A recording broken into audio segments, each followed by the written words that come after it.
Sesión 3: Contexto internacional de la globalización. Vamos a ver a un grupo Gestión en el 2021. Nos habla de la otra globalización es posible después del COVID.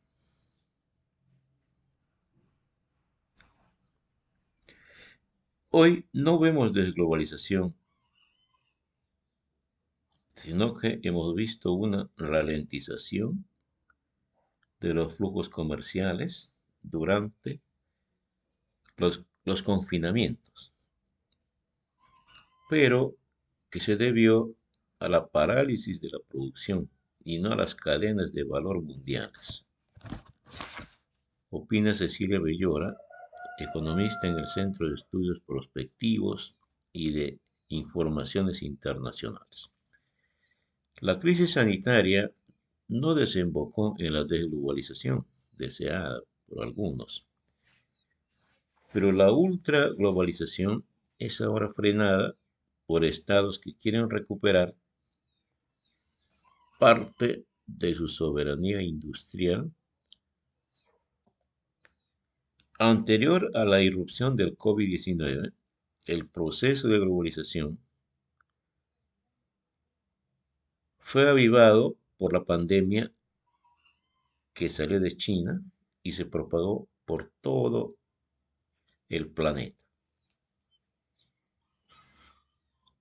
Luego, la penuria de algunos bienes vitales, mascarillas, respiradores, creó un electroshock en numerosos países de pronto conscientes de su dependencia ante China. Se puede decir, como lo afirma el ex ministro francés, que la desglobalización está en curso debido a esta crisis. Hoy no vemos globalización.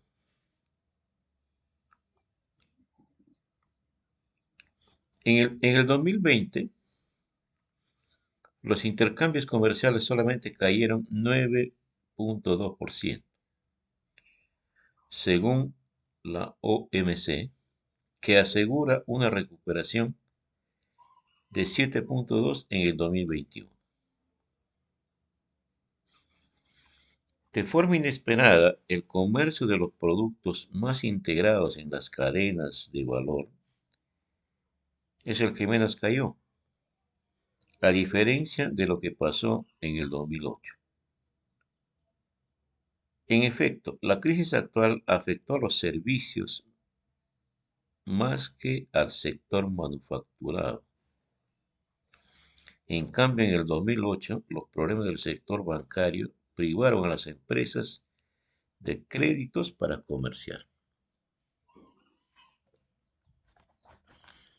Vamos al siguiente recuadro, es el golpe del Brexit. Esto se relaciona con el retiro del Reino Unido de la Unión Europea.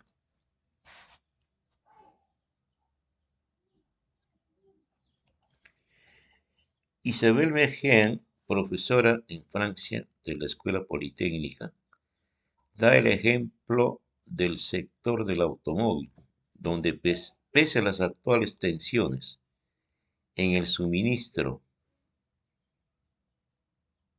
de semiconductores, la producción no se ha detenido de forma duradera, pese a que 10.000 componentes producidos en los 4 rincones del mundo entran en la fabricación de un vehículo.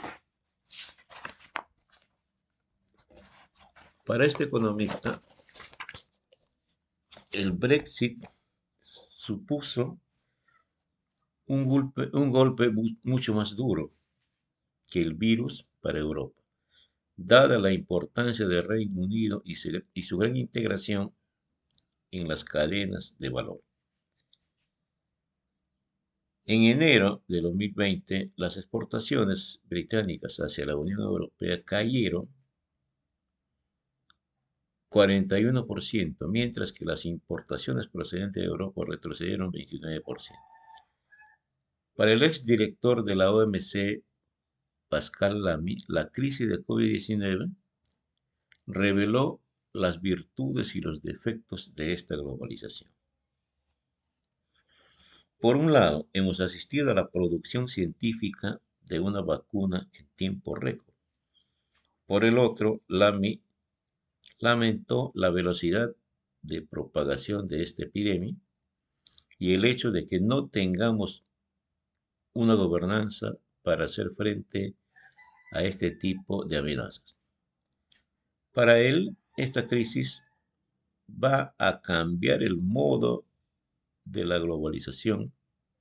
No se va a desglobalizar, sino a cambiar de globalización, con los estados que influirán más en las decisiones económicas. Bueno, en el recuadro celeste se habla de carbono y comercio.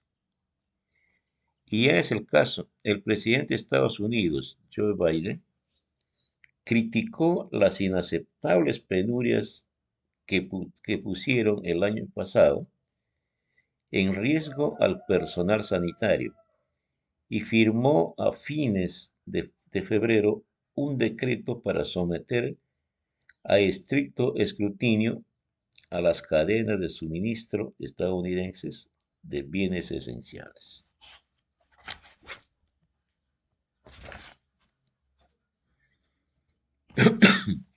Este examen podría generar relocalizaciones en Estados Unidos, país muy dependiente de China, un gran productor de tierras raras, nombre genérico de un grupo de 17 elementos químicos de uso en varias industrias de alta tecnología.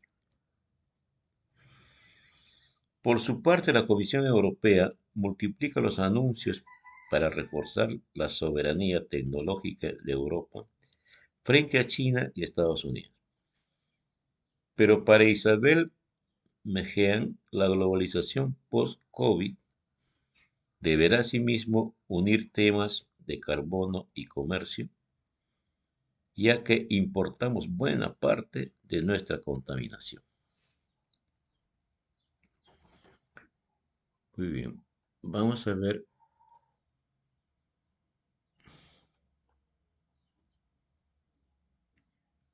vamos a ver a un señor García, que nos propone un tema, una mirada sobre la globalización en el centro del mundo actual. O sea, parece algo.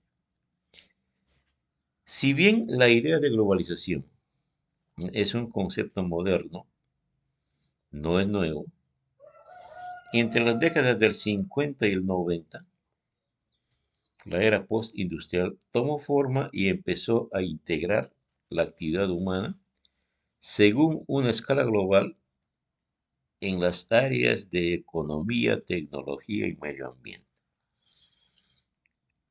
La globalización de la economía mundial ha avanzado.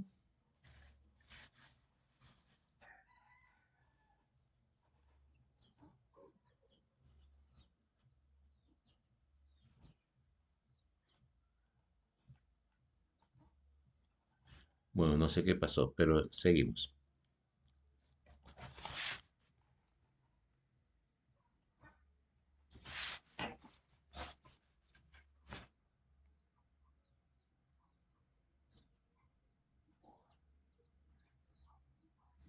Ya, la globalización de la economía mundial ha avanzado en muchos frentes, como así también en muchos aspectos de la vida, como ser las culturas, las cuales están convergiendo por la internacionalización de los medios con las noticias, el entretenimiento, el turismo, el dominio creciente del inglés, etc.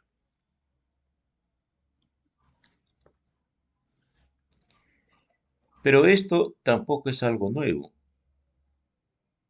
ya que desde el siglo XV existiría una penetración cultural en las culturas periféricas de una Europa centro del sistema mundo, sistema que no es solo una institucionalidad puramente instrumental, sino también ambiguamente un desarrollo cultural valorativo de una cultura particular con pretensión de universalidad. El sistema mundo es mundial, pero la cultura europea de base en el centro del sistema es particular. El sistema mundo tiene ciertos elementos culturales, pero no es una cultura en sentido pleno, ya que ha sido expandida instrumentalmente de manera externa sobre otras culturas. No olvidemos que las empresas más exitosas del mundo son también las más eficaces contra el mundo y contra la naturaleza. Esas empresas, que son las más devastadoras del planeta, figuran en los primeros lugares entre las que más dinero ganan. Son también las que más dinero gastan. En la publicidad, ayudas desinteresadas, entre comillas, a políticos que deciden la suerte de los países o del mundo, etc. A decir de Carlos Galeano, lo que está mal en el norte está bien en el sur.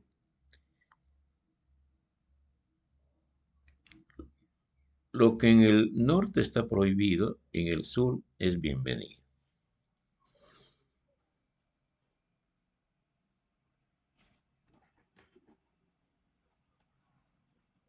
Muy bien, vamos a ver los antecedentes de lo que habla este señor García. Antecedentes de la globalización. Existían divergencias a la hora de definir el inicio de la globalización. Unos autores señalarían que se ha estado gestando desde los más remotos periodos de la historia. Otros indican que es propia de la modernidad, mientras que algunos lo asocian con el fin del proceso capitalista y el inicio de una nueva era, la postmodernidad. A pesar de que la globalización no se origina con el capitalismo, sino que se puede decir que tiene al menos unos 5.000 años. Es en este sistema cuando se acelera el desarrollo de la misma. La especie humana ha mostrado una fuerte tendencia al extender su presencia a todo el mundo. Mucho antes de que aparecieran las primeras civilizaciones, el ser humano ya se había extendido por la totalidad de la superficie terrestre, con excepción de la Antártida. En este orden, los inicios de la economía global son referidos por algunos autores hacia el siglo XIV, con la aparición en Europa de ciudades dedicadas al comercio, el cual se extendía hasta tierras lejanas más allá de sus fronteras.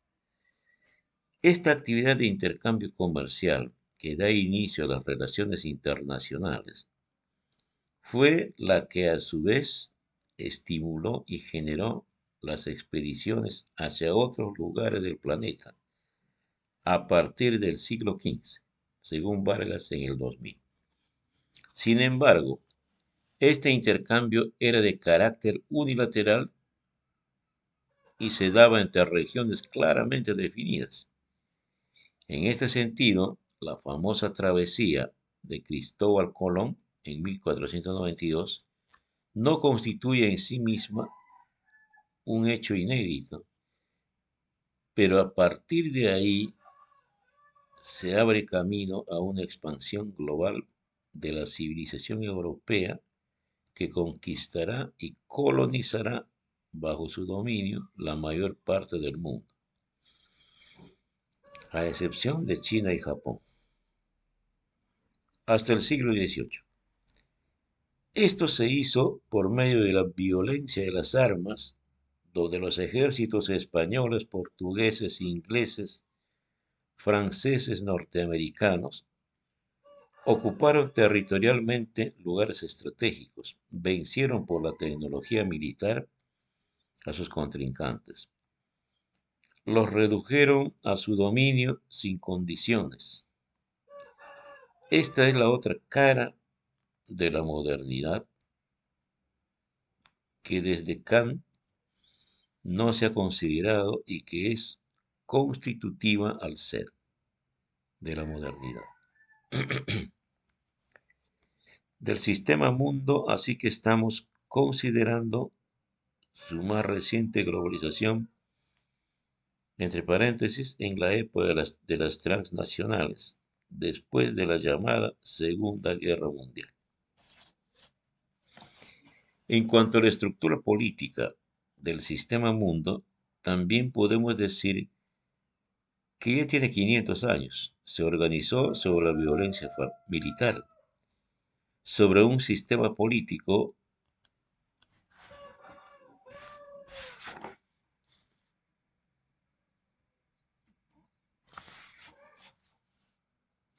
sobre un sistema político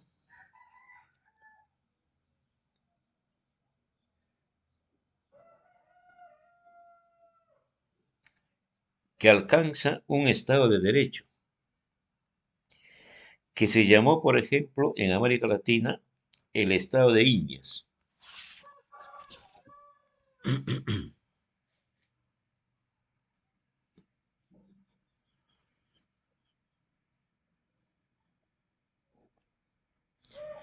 Las colonias estaban totalmente bajo el poder del rey, corte, consejos.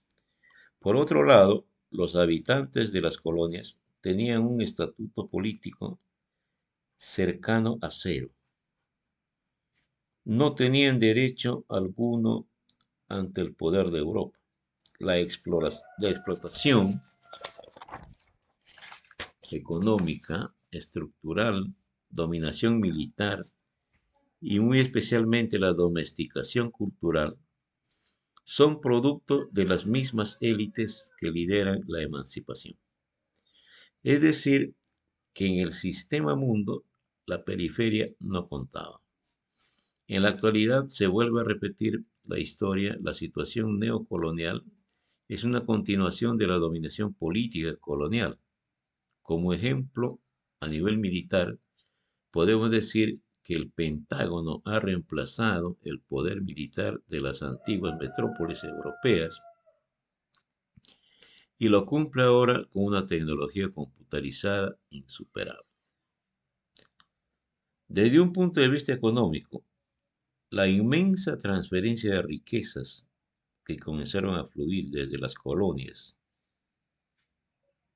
de todo el mundo hacia Europa generó una acumulación de capital sin precedentes, que dará origen a fines del siglo XVIII al sistema capitalista industrial. En el siglo XIX se produce la primera división internacional del trabajo, básicamente asignando a Europa la producción de bienes industriales y a los países no europeos mayoritariamente coloniales la producción de materias primas y alimentos. Durante 5 siglos, masas crecientes de población europeas producirán grandes migraciones hacia todos los puntos de la Tierra. En las últimas décadas del siglo XIX y las primeras del XX, se produce una enorme expansión del transporte, las comunicaciones, el comercio y las inversiones internacionales. De allí que disertar sobre el proceso de globalización amerita abordar ineludiblemente, aun cuando sea de forma fugaz, algunos aspectos que han marcado el desarrollo de las relaciones internacionales a través del contexto internacional hasta llegar al nuevo orden económico mundial. Entender el origen del mundo global permitirá delinear acertadamente el marco. De allí que disertar sobre el proceso de globalización amerita abordar ineludiblemente, aun cuando sea de forma fugaz, algunos aspectos que han marcado el desarrollo de las relaciones internacionales a través del comercio internacional, hasta llegar a un nuevo orden económico mundial. Numerosos han sido los acontecimientos y cambios en el ámbito político, social y económico que se han registrado en el ámbito mundial, desde la referencia del siglo XIV, señalada anteriormente, hasta los tiempos que corren en la actualidad.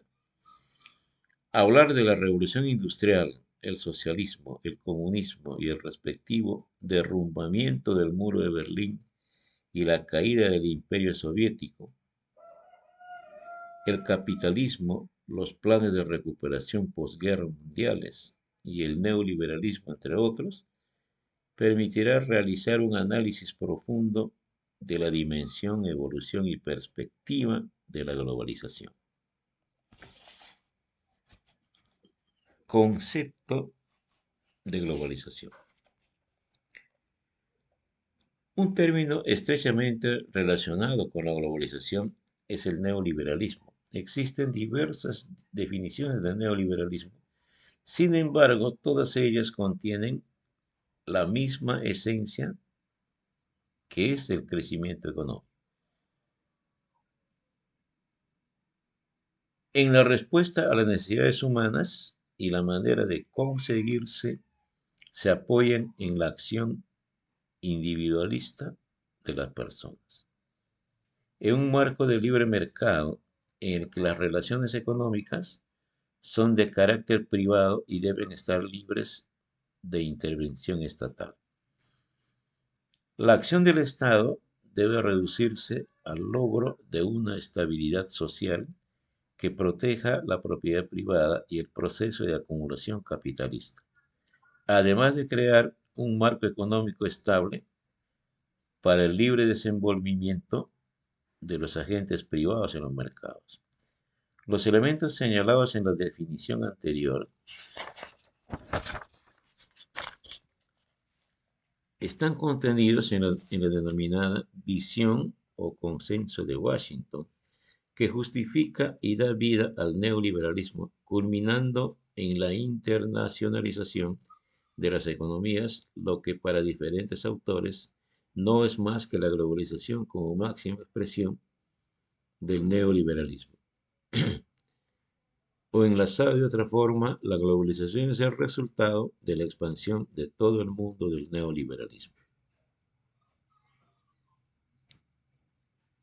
Hinke-Lamert, en el año 97, sostiene que en sus orígenes el neoliberalismo es una escuela de pensamiento y no una política. Es la escuela de Chicago, que en la segunda mitad del siglo XX se transformó en una política económica, desde la caída de Salvador Allende en Chile.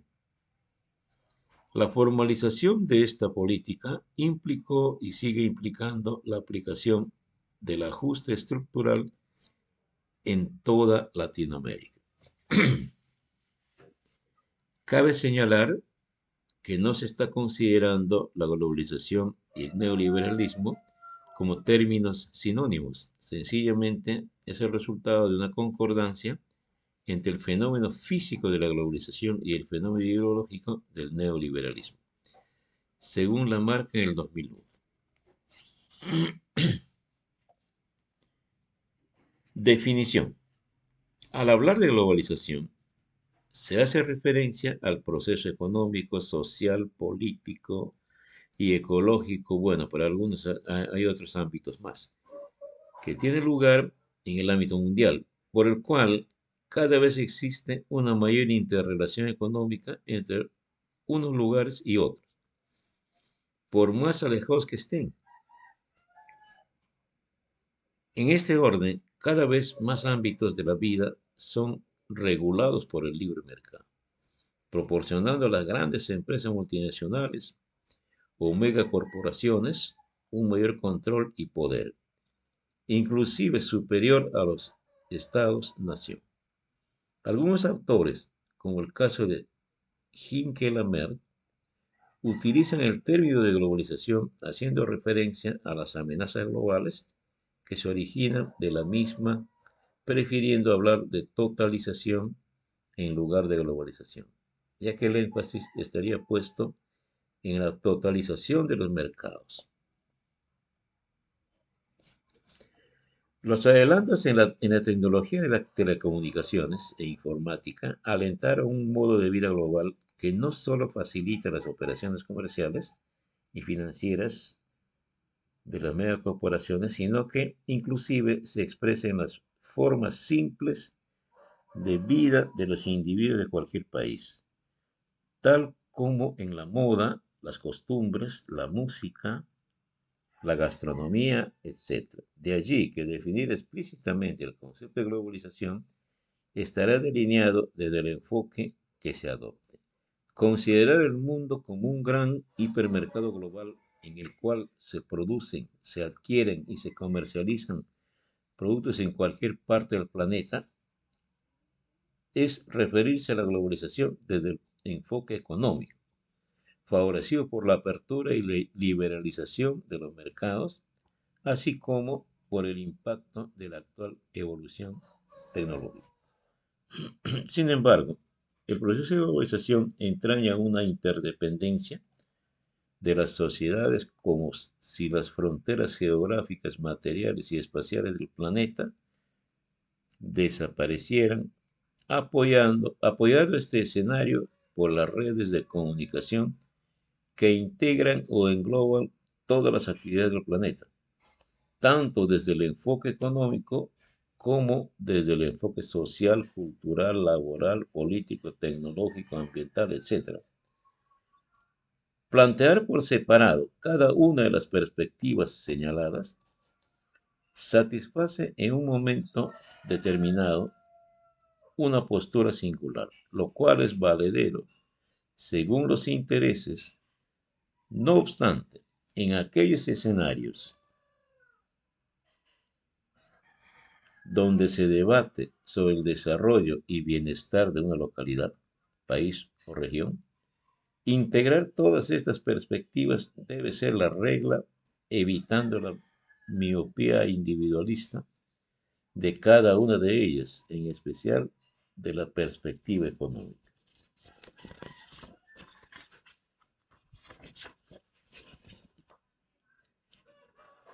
La globalización en sí misma es un proceso continuo y dinámico que desafía las leyes de los países en desarrollo, en el sentido de que desnuda irregularidades respecto a leyes de protección a trabajadores, protección del medio ambiente y formas de establecer negocios con corporaciones que, si bien pueden dar trabajo a la mano de obra desocupada, también pueden beneficiarse de irregularidades subsistentes en un determinado país. Es complejo señalar que existen claramente individuos u organizaciones cuyo objetivo expreso sea articular la globalización como tal. Sin embargo, hablar de líderes de este proceso es válido, por cuanto existe un conjunto de actores que se mueven en el ámbito intra y o extra fronteras con diferente intensidad unos de otros, y desempeñando un rol viable de ser asociado como liderazgo en el mundo globalizado. Es decir, se convierten en instrumentos para llevar a cabo la globalización. La marca en el 2001. Una categorización de los mismos puede ser, por ejemplo, la siguiente. Las empresas multinacionales, las cuales se catalogan como el verdadero motor de la globalización, quienes en el proceso continuo de concentración de capital necesitan expandir sus actividades no solo a todos los lugares del planeta, sino a todos los ámbitos, dominando cada vez más en la economía. Los capitales individuales europeos y norteamericanos tienden a fusionarse para originar grandes empresas de capital colectivo con mayores posibilidades de influir en el mercado. Estas son denominadas corporaciones, trusts o sociedades anónimas que instalan filiales en todo el mundo. Son las transnacionales las que dominan los flujos de manufacturas, modificando el orden tradicional.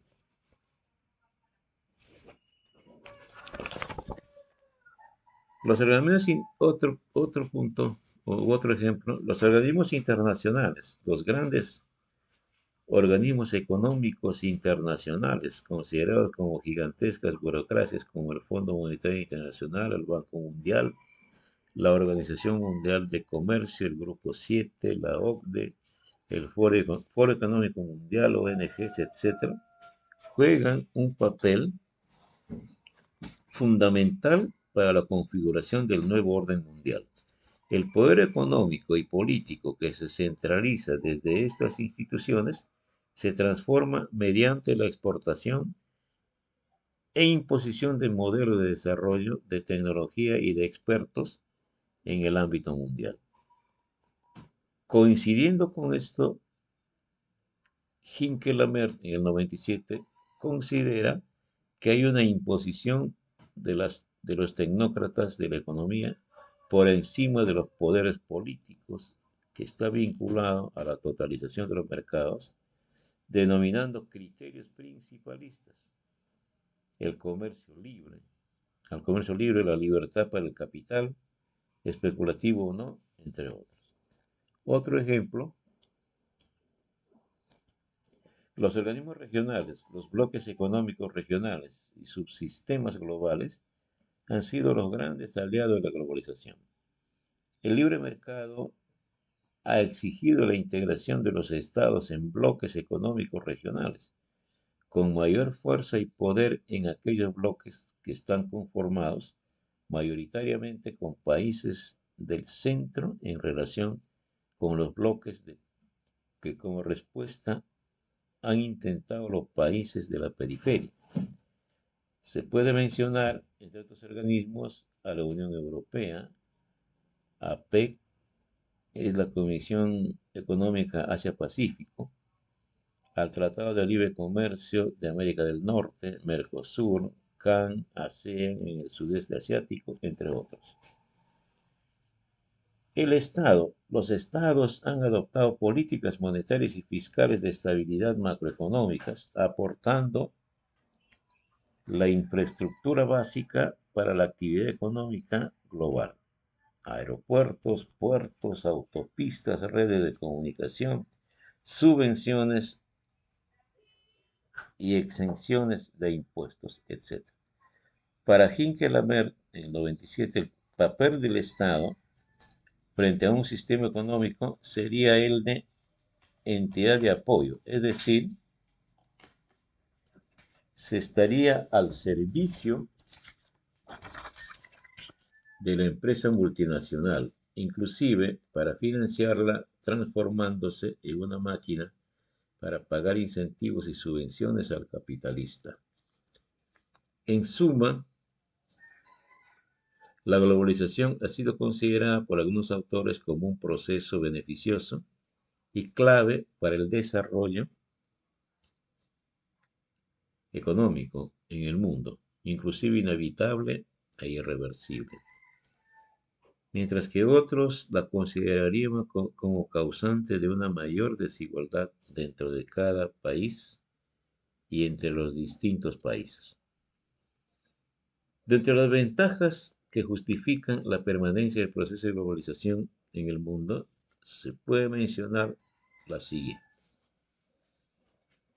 1. Ofrece la oportunidad de mercados cada vez más vastos en todo el mundo, favoreciendo la elaboración de productos de importación más baratos y mercados de exportación más amplios. 2. Ofrece un mayor acceso a los flujos de capital para la integración eficiente de los mercados financieros a través de las comunicaciones electrónicas modernas. 3. Permite la innovación y difusión de conocimientos y tecnologías por la inversión extranjera directa. 4. Masifica el acceso a condiciones de vida de mayor calidad en distintos niveles, ya sea el económico, el social, el cultural, laboral, político, tecnológico, ambiental, etc. Al mismo tiempo, la globalización trae una serie de desventajas, como por ejemplo, el crecimiento económico no estuvo repartido de manera igualitaria, se amplió la brecha entre los países del centro y de la periferia y entre los sectores ricos y pobres dentro de cada país. Después de 500 años de instalación, desarrollo y culminación global del sistema mundo, que en el nivel económico se manifiesta en el capitalismo transnacional, se puede observar la destrucción ecológica como un proceso no intencional e irreversible producto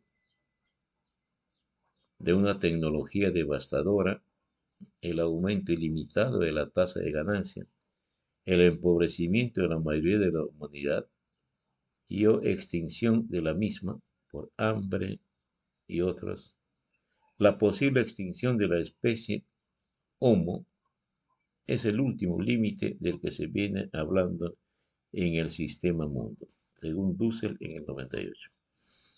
Las empresas multinacionales y los organismos internacionales que lideran y defienden la globalización operan a escala planetaria, dominando la economía y logrando que los gobiernos estén a su servicio. La organización de toda la economía actual está alrededor de la empresa y esta funciona con la gente que tiene, pero no se hace responsable del personal que pueda no necesitar en un momento determinado.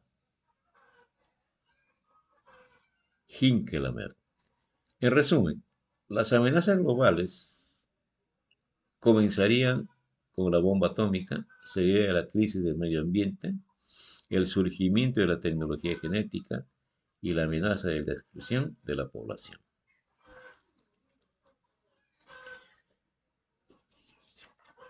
Muy bien, hay una última bolita ahí. Cultura y sociedad frente a la globalización.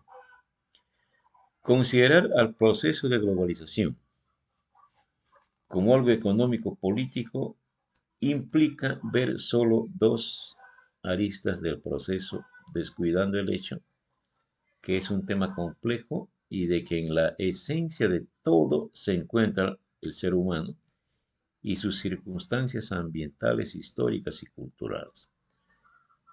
La cultura resulta ser el centro normativo simbólico de cada sociedad.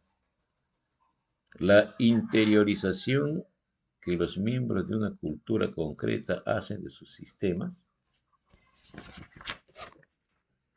de estatus y roles proviene de la socialización e integración en los valores de tal modelo cultural.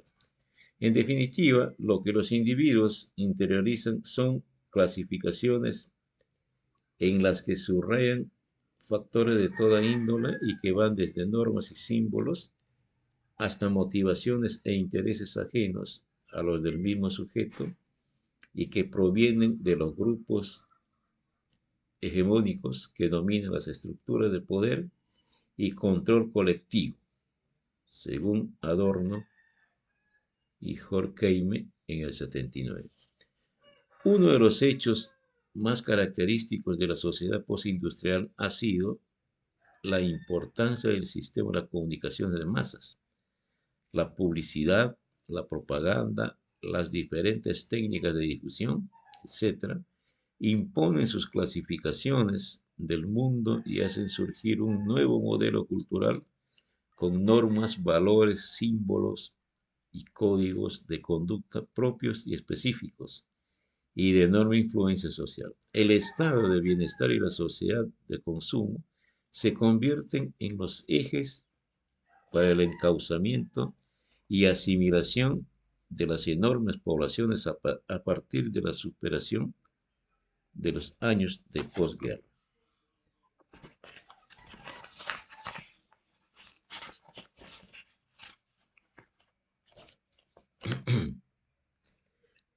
Con la consolidación del capitalismo de masas se alteran los procesos y la estructura cultural.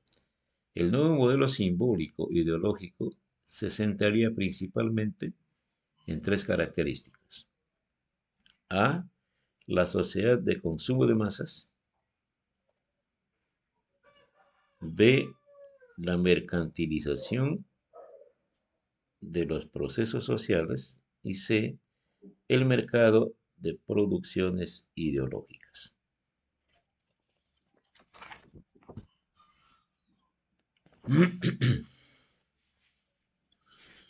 Algunos autores, como Adorno y Horkheimer en el 79, proponen el término industria cultural para hacer referencia a una parte del capitalismo tardío que consiste en la fabricación de productos en serie, mercantilización del arte, favoreciendo la desdiferenciación de los productos, es decir, que los mismos se convierten en mercancías para un mercado determinado, segmentado y con efectos predecibles. Por tanto, cuanto más sólidas se tornan las posiciones de la industria cultural, tanto más brutalmente puede obrar con las necesidades del consumidor, producirlas, guiarlas, disciplinarlas y suprimir incluso la diversión.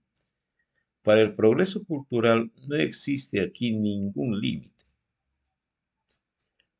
Una industria cultural que se desarrolla como una sociedad de mercado convierte al hombre en un mero consumidor y lo transforma en un coleccionista de fetiches.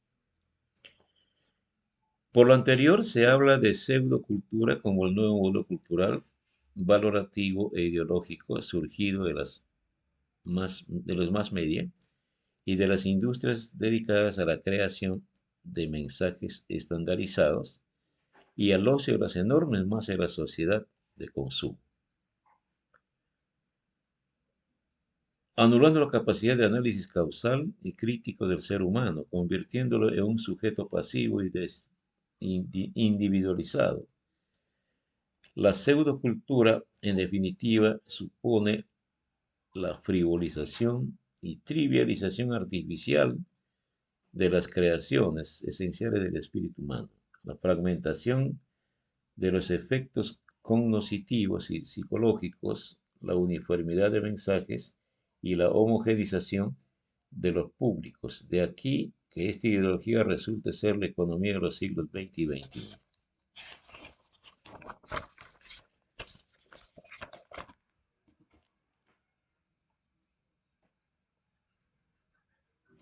Muy bien, vamos a ver qué opina el Banco Mundial en cuanto a la economía mundial.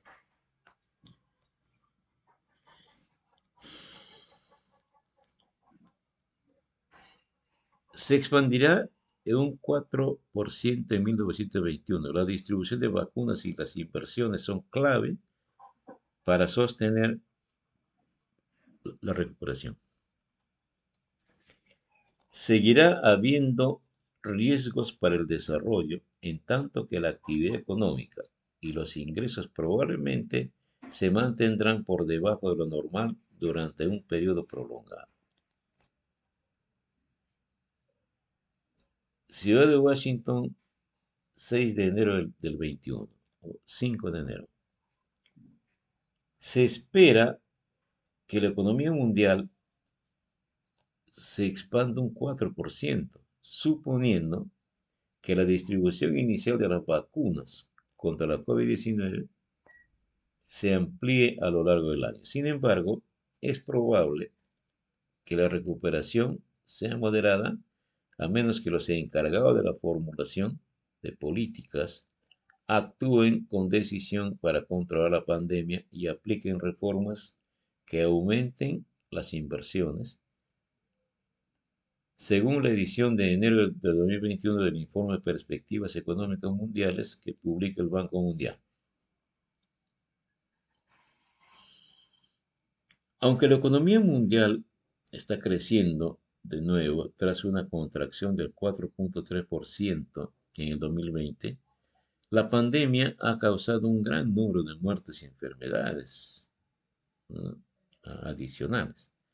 Ha sumido a millones de personas en la pobreza y puede deprimir la actividad económica y los ingresos durante un periodo prolongado.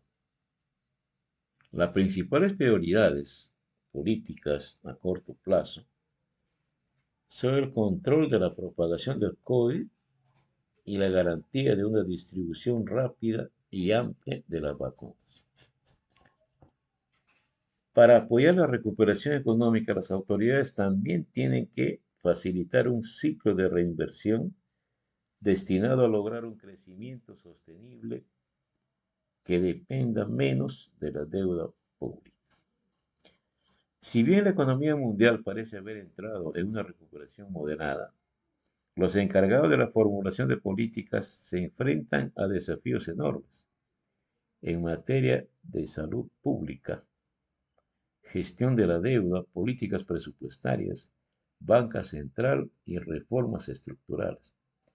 El tratar de asegurar que esta recuperación mundial, aún frágil, cobre impulso y siente las bases de un crecimiento robusto para superar los impactos de la pandemia y contrarrestar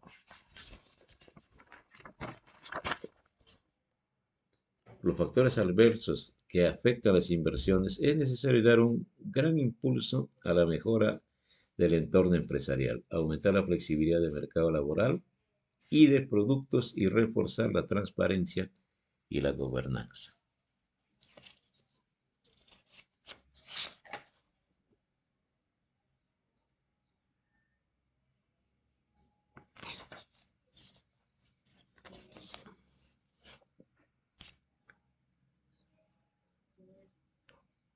Se estima que el colapso de la actividad económica mundial en 2020 ha sido ligeramente menos grave de lo que en un principio se había proyectado, debido principalmente a que la contracción de las economías avanzadas ha sido menos pronunciada de lo previsto, y a que la recuperación en China ha sido más sólida de lo anticipado. En cambio, las perturbaciones de la actividad en la mayoría de los demás mercados emergentes y economías en desarrollo fueron más graves de lo esperado. También será necesario abordar las fragilidades financieras de muchos de esos países, ya que la crisis de crecimiento afecta los presupuestos de los hogares y los balances de las empresas vulnerables, declaró Carmen Reinhardt, vicepresidente y primer economista del Grupo Banco Mundial. Tal como se detalla en uno de los capítulos del informe, las perspectivas a corto plazo siguen siendo muy inciertas y todavía es posible que los resultados de crecimiento sean diferentes. En un escenario negativo en el que los contagios sigan aumentando y se retrase la distribución de las vacunas, la expansión mundial podría limitarse al 1,6% en el 2021. Por otra parte, en un escenario optimista, con un control exitoso de la pandemia y un proceso de vacunación más rápido, el crecimiento mundial podría acelerarse hasta casi el 5%. En las economías avanzadas, una incipiente recuperación se estancó en el tercer trimestre y tras el resurgimiento de los contagios, lo que apunta a una recuperación lenta y difícil. Se prevé que el PBI de Estados Unidos se expandirá un 3,5% en el 2021, después de una contracción estimada en 3% en 2020. En la zona euro se prevé que la producción crezca este año en un 3,6% tras un descenso de 7,4% en el 2020. La actividad en Japón, que se redujo en un 5,3% en el año que acaba de terminar, se prevé que crezca un 2,5% en el 2021. Bien, casi todos en déficit.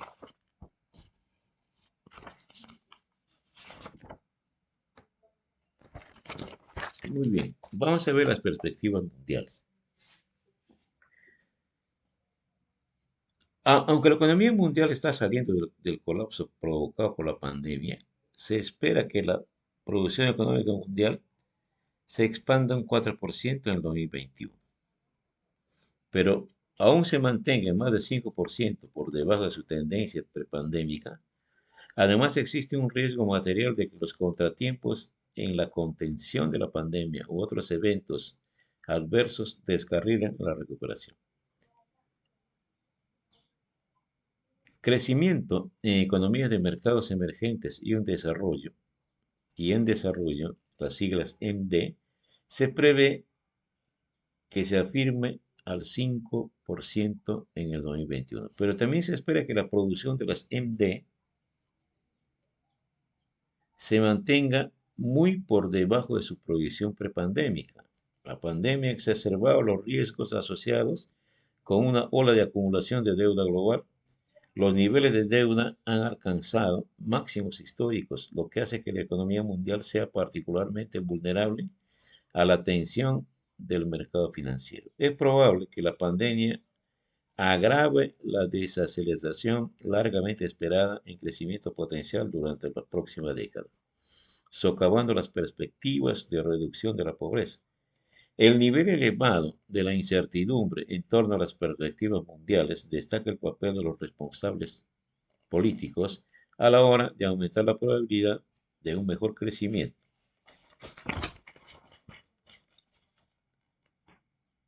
Resultado mientras se protege de los pobres. Limitar la propagación del virus, brindar alivio a las poblaciones vulnerables y superar los desafíos relacionados con las vacunas son prioridades inmediatas clave. Desecha posiciones débiles que restringen severamente las medidas de apoyo del gobierno en muchos países. Se necesitan reformas para reavivar un crecimiento sólido, sostenible y equitativo. La cooperación global es fundamental en abordar muchos de estos desafíos. En particular, la comunidad mundial debe actuar con rapidez y fuerza para asegurarse de que la ola de deuda en curso no termine con una serie de crisis de deuda en las MD, como fue el caso de oleadas anteriores de acumulación de deuda. Muy bien, vamos rápidamente a las perspectivas regionales. Asia Oriental y el Pacífico. Se prevé que el crecimiento de la región se acelerará en un 7,4% en el 2021. Europa y Asia Central. Se prevé que la economía regional crezca 3,3% este año. América Latina y el Caribe. Se espera que la actividad económica regional crezca un 3,7% este año. Oriente Medio y Norte de África. Se prevé que la actividad económica regional aumente un 2,1% este año. Asia Meridional. Se prevé que la actividad económica de la región se amplíe un 3,3%. África al sur de Sahara.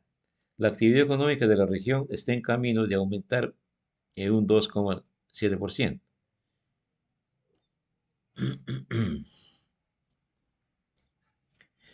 Muy bien, como un resumen de este informe del Banco Mundial. El Banco Mundial, una de las principales fuentes de financiamiento y conocimientos para los países en desarrollo, está adoptando medidas rápidas y de amplio alcance para ayudar a estos países a fortalecer su respuesta frente a la pandemia. respalda iniciativas de salud pública, trabaja para garantizar el suministro de insumos y equipos esenciales y ayuda al sector privado a continuar sus operaciones y preservar el empleo. En este marco, proporcionará hasta 160.000 millones de dólares durante un proceso de 15 meses que finalizará en junio de 2021 para ayudar a más de 100 países a proteger a los sectores pobres y vulnerables, respaldar a las empresas e impulsar la recuperación económica. Dicho monto incluye 50.000 millones correspondientes a nuevos recursos de la Asociación Internacional de Fomento en forma de donaciones y préstamos en condiciones sumamente concesionarias y 12.000 millones de dólares destinados a ayudar a los países en desarrollo a financiar la compra y distribución de vacunas contra la COVID-19. Hasta aquí.